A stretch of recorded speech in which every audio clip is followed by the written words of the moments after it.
Welcome back to Silver Knight Comics. Today I'm going to be talking about Marvel's New Universe Psi-Force and the handful of comics I have here that I dove into. I don't have the entire series, but I have like pretty much the beginning and the end actually.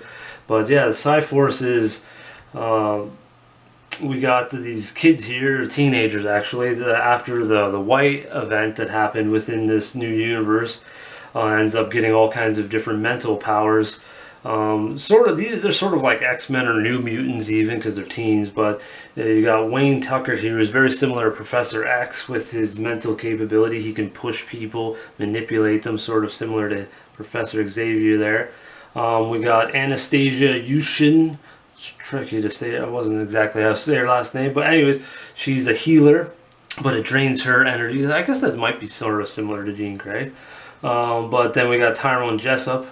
His power is a little different. He's an apparition that can like leave his body, but then his body just falls over. So he has to be careful of that. And the longer he stays out of his body, the more he sort of gets drained as well. He only has so much time he can sort of fly around. Kathy Ling is sort of similar in that sense that if she can pick up stuff with her mind and throw it, but that also causes her to be exhausted as well. And then Michael Crawley, he can blow things up like sort of like a fireball or explosion, so he can be quite powerful, even though he seems like the least menacing out of the group, but he can be extremely explosive. But yeah, it starts off the beginning with Emmett Proudhawk, who's trying to round up these teens because he was like this special FBI agent that was sort of, found out about the teens and their abilities and is trying to protect them from, people, from them falling into the wrong hands and being manipulated, because that's actually where we start off in issue number 1 is Emmett Proudhawk is rescued Anastasia from the Siberian Project, which is kind of cool that they they bring it back at the towards the end of the series, but that's what they're doing. That's what he's doing at the beginning of this issue, sort of, saving her and then uniting them with the rest of the teens and sort of developing their whole thing. Ultimately, spoilers here, that Emmett Proudhawk does die, and then he leaves this special medallion which can sort of summon this character here, the Psi-Hawk. So they can summon that with this medallion, but it's kind of interesting that if all 5 of them are touching it together at the same time, it becomes the most powerful version. So if just 2 or 3 of them, it's weaker, and that's sort of how the story plays out, how they learn about it in the beginning, because in the beginning they're actually sort of very weak-minded, kind of bratty at the beginning, so you might not like the characters too much in the beginning because they're sort of, I wouldn't say like entitled, but they're sort of bratty, defeated at times. Except for Tyrone Jessup, I think he's the most resilient out of all of them. But that's ultimately the beginning of the story, is them finding out their powers, uniting, understanding things that they need one another, and that ultimately, like, that they're together, they're more powerful. And they really find out that they need to do that, especially when they start being hunted by more and more agencies and stuff like that. And that's where it's sort of, like, like I said, it pops up that they need to unite in this one. They're sort of still arguing with each other, especially Wayne Tucker. He seems to be the one who wants to exit the most, even though he's the most powerful of them all and needs to be the leader. And then this issue here, though, is when they really figure out what Emmett Proudhawk and Psi-Hawk united, that they're the same being to a degree, and that they all sort of come together. Here's some of the art. Might as well show you some of that while I'm flipping through here.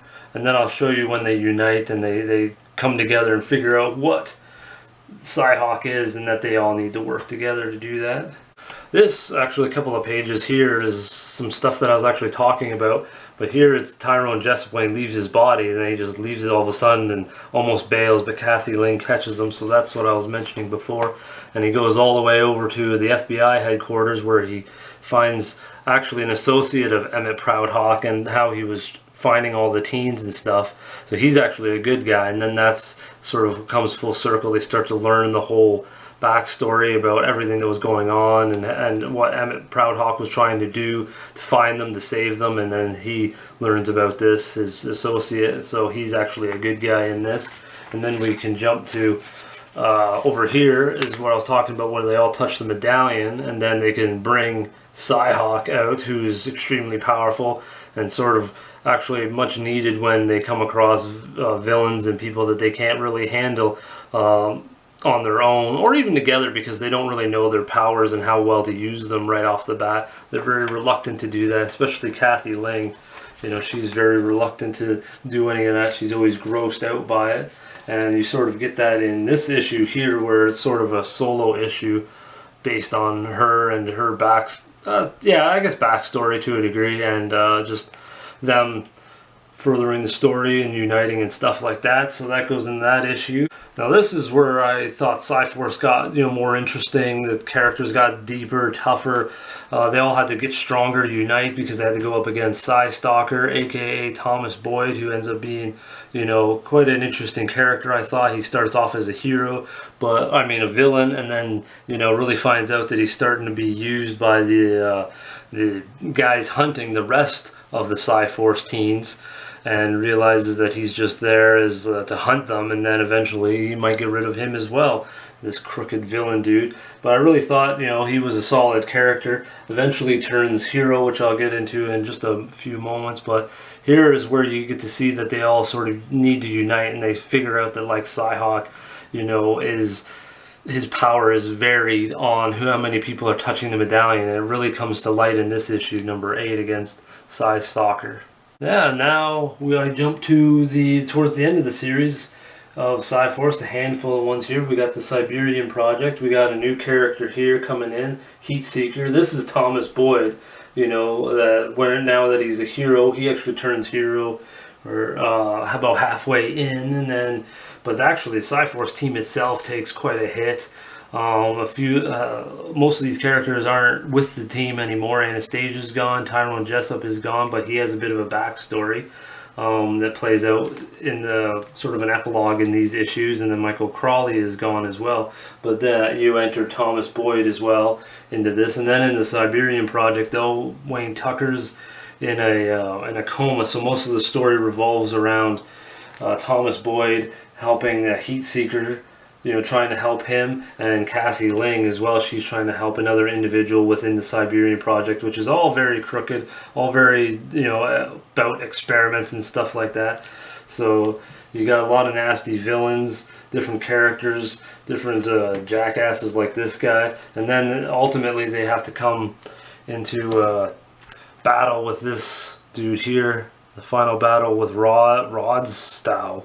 I'm not quite sure how to say that. He's a bit from before, but he makes his final return here, and Justice makes an appearance as well. I'll open up some of the art here so you guys can see sort of the transition from the art that was in 1986 to the art that was whatever year this is, 1988, 89.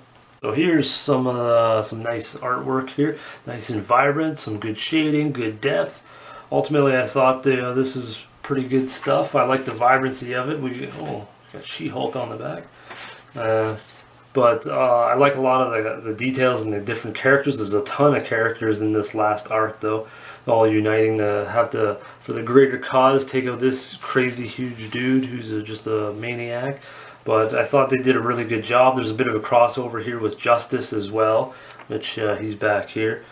I wouldn't say it's absolutely necessary you need to read it, because it goes into enough of the depth background of the story, so it does make sense. So you don't really need to read the Justice, but it might help if ultimately. Our Siberian Project covers all unite, which I'll try to take a picture of you guys clearly so you can see it. I always thought that was cool when they unite the covers all together. I think I got them backwards here.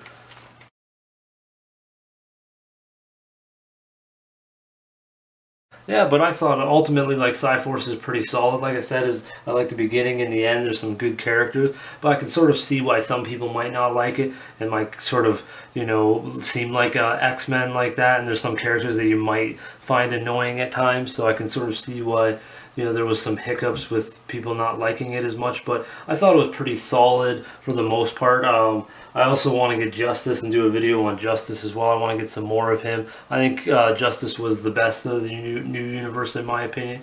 But I think Psi-Force was pretty solid as well. There's some hiccups in there, but ultimately I don't think it was quite as bad as some of the internet folks led on to it. But yeah, let me know if you've read any Psi-Force and what you thought of it. If it was, you know, any good, bad, whatever, indifferent.